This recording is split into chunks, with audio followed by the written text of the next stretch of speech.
The judge's voice didn't merely speak. It sliced. It rolled across the courtroom like ice water in a wave, numbing every set of eyes and constricting every chest. Even the air itself felt as if it was growing heavy, its dense silence replete with the kind of stillness that precedes something irrevocable spoken. Kody Brown sat stiff at the defendant's table, his shoulders straight but his back betraying the slightest quiver. His hands, which were locked together in front of him, were so tightly clenched that his knuckles had turned white. He wasn't glancing at the judge. He wasn't glancing at his attorney. Instead, he glanced around the room at the faces there, needy, almost begging, as if within the expanse of bodies, there would somehow be someone, anyone, who still believed him. There were no welcoming faces here. Not today.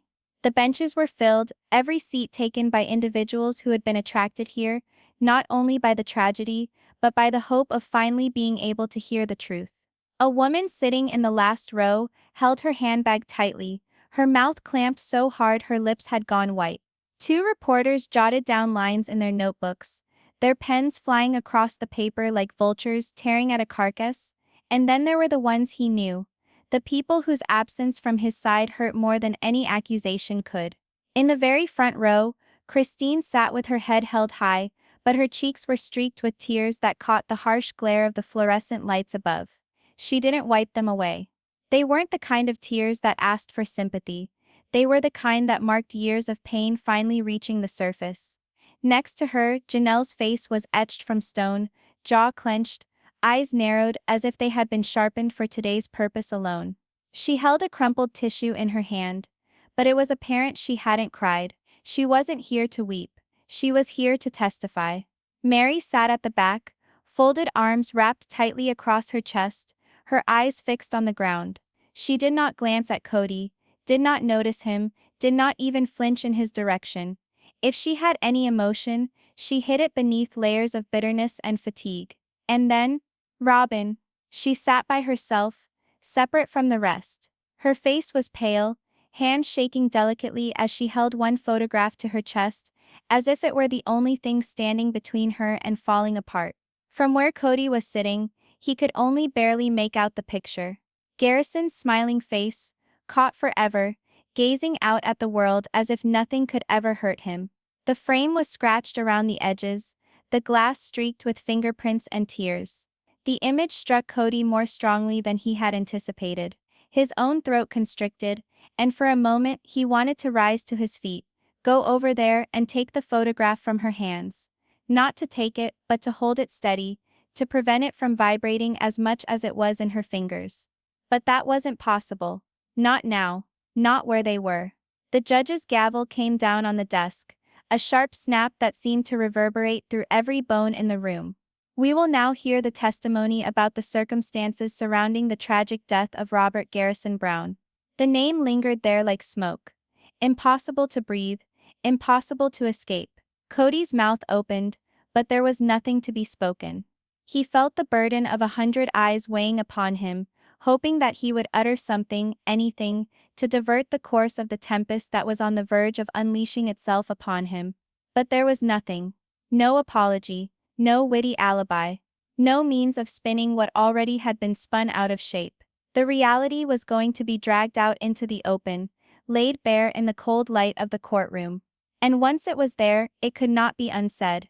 Out of the corner of his eye, Kody saw the bailiff approach the witness stand, drawing out the chair and pointing to Christine. She didn't stir yet. She remained seated, her gaze locked on him with an expression he couldn't identify, between grief, disappointment, and a type of resignation that informed him she'd already reconciled herself to what she was going to say. Kody swallowed, but his throat was dry as sandpaper. He ached to yell out her name, to warn her before she even started. But his voice remained stuck in his chest, submerged by the thudding of his heart. Somewhere in the rear, a chair groaned as a person shifted their weight. The noise was so thunderous in the quiet that it caused Kody to wince. Even the low hum of the air conditioner seemed to recede into silence, drowned out by the metronomic tick of the courtroom clock, each tick bringing them closer to the tipping point. His attorney inched forward, his voice barely audible. "Don't respond. No matter what she does, don't respond." But the words felt useless. This wasn't about legal strategy anymore. This wasn't about winning or losing a case. This was about something deeper, rawer, something that had been festering in the shadows for years, and was now clawing its way into the light. Kody's eyes returned to Robyn. She hadn't looked away from the picture. Her lips would open and close a little every few seconds, as if she were speaking to it, or to him. He couldn't say which. Christine finally got up. The soft rustle of her skirt against the floor was louder than it needed to be. She moved towards the stand, her shoulders back, her strides firm, as if every step was powered by all the times she had remained quiet before. Times she would never have again. As she walked by him, Kody detected the slightest whiff of her perfume, an odor that for the briefest moment brought him back to a moment prior to all this. A moment when family dinners remained intact, when laughter remained present in their living room, when Garrison was still alive, and then that moment vanished, with the bitter, sterile harshness of the courtroom taking its place.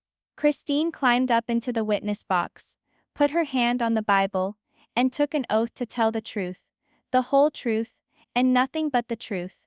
Her voice was firm when she replied, "I do," but her hands betrayed her. Barely the slightest tremor. Kody's chest constricted. He suddenly understood that this was not only the beginning of her testimony. This was the beginning of something he could not stop. The judge leaned forward. "Mrs. Brown, you may begin." Christine drew a breath. Her gaze fastened on Kody's, and in an instant he understood. Whatever would be coming out of her lips, it would hurt him worse than anything he'd endured before. The truth wasn't merely going to hurt. It was going to obliterate. Christine shifted in the witness chair, the wooden seat cracking gently beneath her. Her hands were in her lap, fingers intertwined, but the paleness in her knuckles gave away the tightness of her hold. The judge's voice interrupted the silence. "Mrs. Brown, you may continue your testimony." She nodded once, chin dropping slightly, and then looked straight at Kody. For an instant, the courtroom vanished for her. There were no reporters, no judge, no jurors. There was only Kody, the man she'd trusted with her life, the man she'd founded a family with, and the man she now blamed for a pain that would forever remain. Her voice started quiet, a little tentative.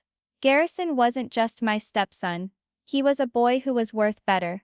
She faltered, letting the words hang there like dust in the air. "He was a good kid. He was loyal. He loved his family, even when his family didn't love him back the way they should have." Kody's jaw clenched, his lips compressing into a thin line. He fidgeted in his seat, but remained silent. Christine's gaze did not falter. "I recall the first time I've seen him cry, truly cry, not when he fell on his knee, or got into trouble in school. No. It was the day that he understood you would not be attending his birthday party." Her voice broke a little, but she continued. "He was 12. He had spent the entire afternoon sitting by the window, informing everyone, 'Dad said he's coming. He promised.'" A hushed hum ran through the gallery. Christine's tone hardened. "But you didn't show. And do you know what I said to him, Kody? I said you were busy, that perhaps you were stuck at work, that you would call him as soon as possible, and he believed me because he still believed in you." Kody's attorney leaned over him, saying something in an urgent tone, but Christine spoke louder. "No, don't turn away from me now. You have to listen to this." Her hands started shaking, although her voice remained firm. "Year after year, that boy tried so desperately to keep reaching out to you. He'd call, he'd text, he'd ask me if I'd seen you around, and each time, I'd make excuses for you. I thought I was defending him, but I wasn't. I was defending you. I saw the messages, Kody. I saw him plead with you to call him back. I saw him attempt to make up, to span the chasm you opened, and I saw you dismiss him." Kody's mouth fell open, his words rough. "Don't." Christine's voice broke for the first time, but it wasn't weakness. It was anger, contained in the threadbare form of courtroom etiquette. "Don't you dare stand there and tell me it's not true. I lived in that house. I saw what it did to him. All the calls he didn't answer, all the visits he canceled, all the promises he broke. It wore away at him, until all that was left was pain." She blinked, a tear running down her face, but she didn't brush it off. He was a soldier, Kody. He did his time for his country. And you know what's pathetic? He thought maybe that would make you proud. He thought maybe if he made something of himself, if he became somebody you could boast about, you'd finally take notice of him. But even then, you kept your distance. Kody leaned forward in his chair, his hand clenched on the edge of the table. Christine, you know did you love him? She fired back, her voice slicing as sharply as glass. Because love is not something that you spout in interviews. Kody, love is showing up. Love is calling your son when you know he's hurting. Love is setting your ego aside long enough to show up when it counts. The room was still once more, with the soft scratching of a reporter's pen.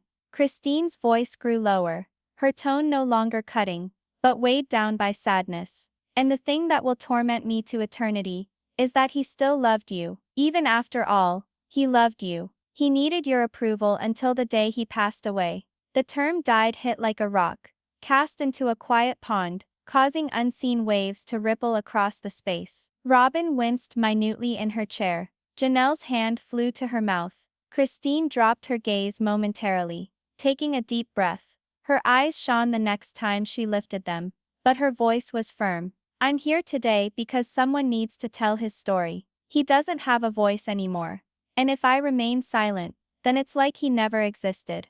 But he existed. He existed more than anything. She drew a deep breath, her chest expanding and then falling slowly. You've blamed everybody else for what went down, Kody. You've blamed me, you've blamed Janelle, you've even blamed Garrison himself. But the reality is, you were his father, and you let him down. Kody's head lowered a little, his eyes on the highly polished wood of the defense table. Christine's last statement was softer, almost a whisper, but traveled farther than anything she'd yet expressed. And I don't think you've even started to grasp the harm you've caused. She sat back in the witness stand, her words lingering in the air like smoke that wouldn't dissipate. The judge coughed, looking over at Kody's attorney. Do you want to cross-examine the witness? The attorney paused, looking over at Kody, who for once didn't jump in with an instant response. The bailiff's voice broke the tension. Mrs. Robert Brown, please take the stand.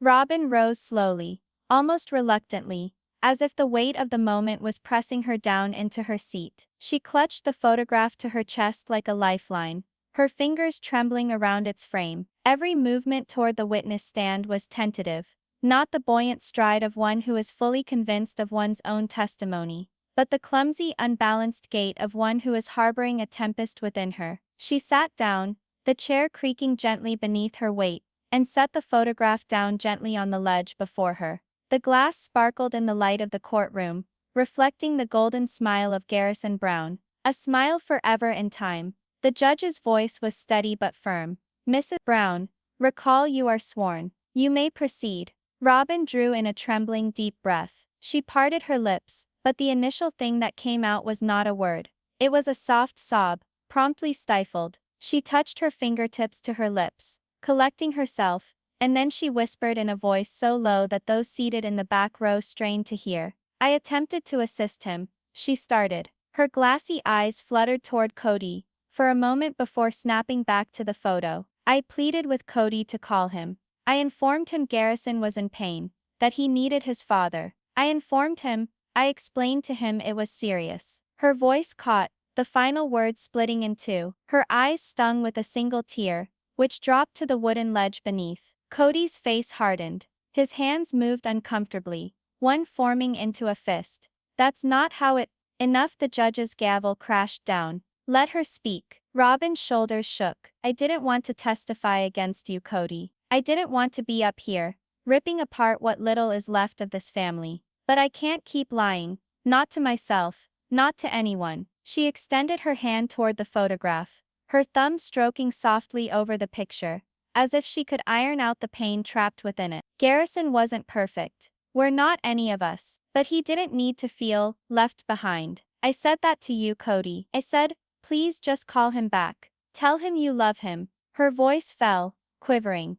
And you said, it wasn't your problem anymore. The words hung like a sledge in the room. Even the reporters, typically objective, seemed to stop their scribbling. Janelle's mouth opened a fraction, but she did not speak. Christine closed her eyes, her chest rising with a slow, deep breath. Kody pounded his hand on the defense table, the ring of it startling. That's a lie, Robyn. You're twisting it, Mr. Brown. The judge snapped, his gavel ringing again. One more outburst and you will be removed from this courtroom. Robyn's eyes, bright with new tears, at last found Kody. Her face wasn't furious. It was empty, as if the light had been extinguished. Do you think I want to tell you this? Do you think this is simple for me? I've stood up for you more times than I can remember. I've ignored my own disbelief, just to maintain harmony in our home. But this, she shook her head slowly, voice cracking, this is different. He's dead, Kody, and we can no longer pretend. Her fingers clenched the picture once more. Do you have any idea what it's like to see someone dwindle, and not be able to halt it? To watch the light extinguish from their eyes, because they feel as though they don't count. She swallowed hard. Yes, I do. I saw it in Garrison, with every time his phone calls went ignored, with every time he visited and departed, without even a hug from you. The quiet was heavy. The only sound was the clicking of the clock up on the wall, creeping time along. Robyn's voice was softer, nearer to a whisper now. I told myself maybe you were too busy, maybe you didn't know what to do with him. But the truth is, you opted not to. Kody leaned back, his shoulders dropping just a little for the first time that day. Robyn cried harder now, streaming her face, snagging in the edge of her mouth. But she didn't brush them away. She let them fall, her hurt obvious for all to witness. You've blamed Christine, you've blamed Janelle, you've blamed me, but when I look at this photograph, she tilted the picture up slightly,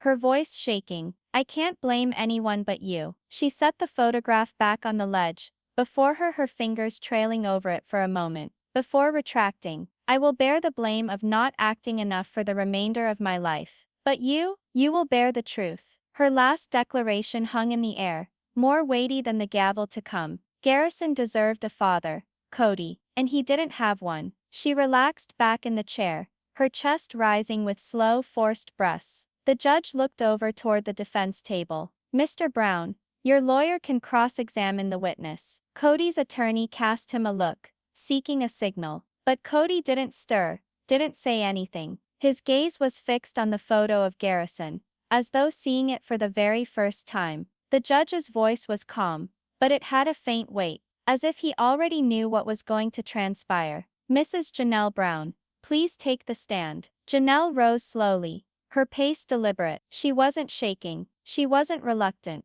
She moved like someone who had spent years suppressing words, and had finally deemed it time to unleash them. As she went by Kody, she didn't even look in his direction. Her heels softly clicked on the waxed wood floor, a step echoing through the silence. She seated herself at the witness stand, and placed her folded hands on the railing's edge, sitting straight as the bailiff administered the oath. I do, she replied distinctly, her voice unyielding. The judge nodded. You may proceed. Janelle breathed deeply, then said the words she'd been holding in her chest, ever since her world had come apart. I lost my son. How simple it sounded made it land all the harder. The courtroom closed in on her, the burden of her sadness drawing every hearing closer. Her eyes wandered momentarily towards the front row where Christine's face was still smeared with tears. Then to Robyn, who was holding her own tissue now, her eyes red and puffy. And I lost him, Janelle went on, when his father was too busy playing the ideal husband in front of TV cameras, too busy showing the world something,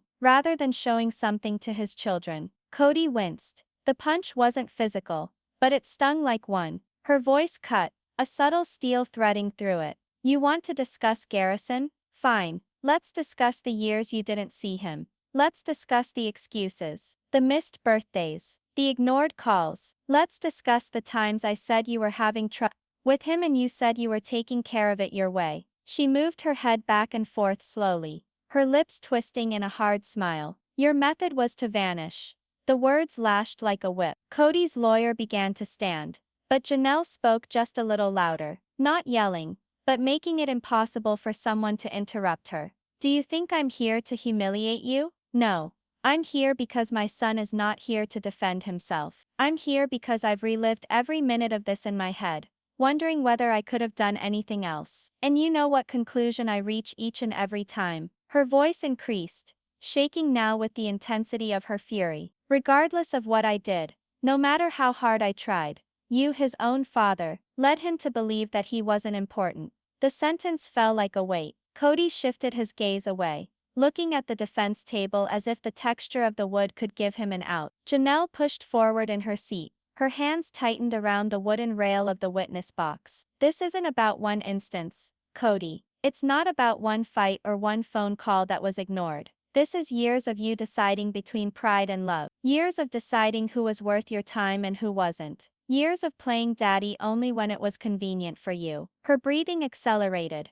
but she did not pause. "Do you have any idea what it's like to see your child wonder why he's not good enough? To see him try harder, work better, be tougher, just to receive a smile from you? I saw him try, Kody. I saw him twist himself into a pretzel trying to be someone you could be proud of. And it still wasn't good enough for you." Her voice was subdued now, but it was more piercing than when she had been yelling. "I don't care that the cameras are present. I don't care if this blows up whatever reputation you still have. Because this is the truth. And people need to know it." She shifted toward the judge, and then back to Kody. "You've sat here today, and heard Christine, heard Robyn, and I can see it in your face. You think we're lying. You think this is some sort of staged attack. But the reality is, Kody, we're not sharing these stories for ourselves. We're sharing them for Garrison." A tear finally escaped, tracing its way down her cheek. She didn't brush it away. "My son is gone,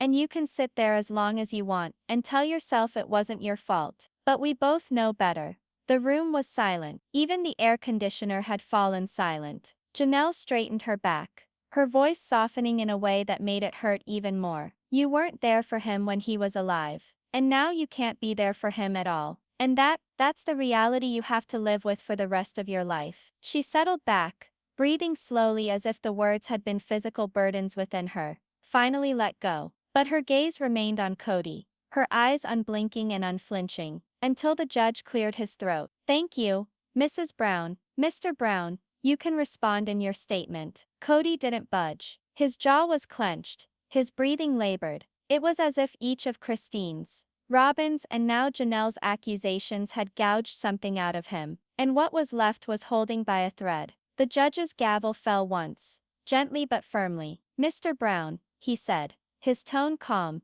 "you can respond now." Kody did not stir at first. He sat there at the defense table, slightly hunched, shoulders forward, as if three women's testimonies weighed upon his shoulders and pushed him down, inch by inch. Christine's accusations, Robyn's shaking confession, Janelle's icy cutting truth. The room was quiet, not just quietly. It was a quiet full of anticipation.